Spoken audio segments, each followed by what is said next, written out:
Kederlenme gönül, bu iyiymiş yazı. Felekten payını aldı say beni. Kaderim kimseye yok imtiyazı. Ah o zar etsen de güldü say beni. Ne dame değilersin ömür geçerken. Gam olur imkanlar elden kaçarken. Bahar vakti lale sümbül açarken. Hazan değdi gülü son. Say beni, say beni. Hazan değdi gülü soldu say beni. İş işten geçti de yeni anladım. Sevgi şefkat ikini anladım.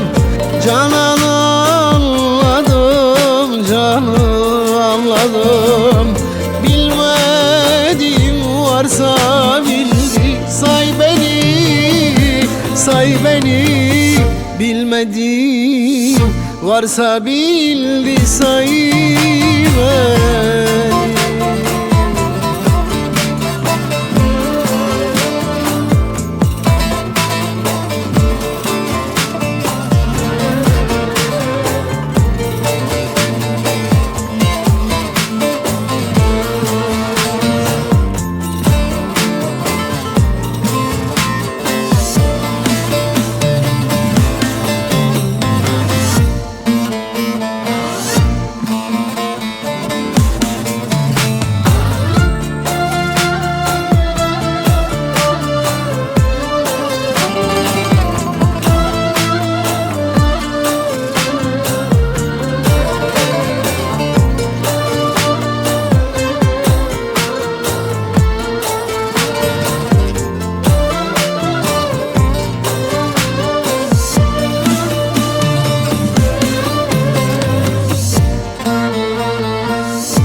Aldanıp olmadım nefsime köle.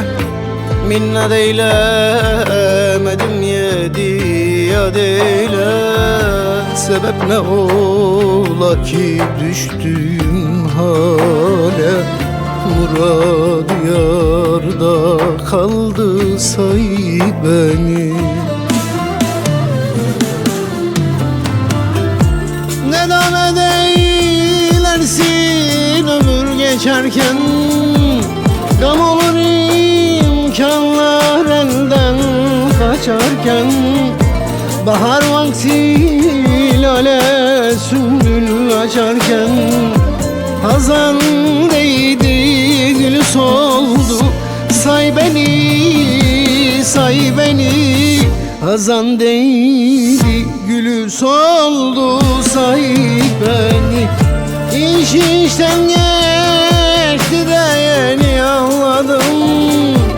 Sevgi şefkat ikini anladım.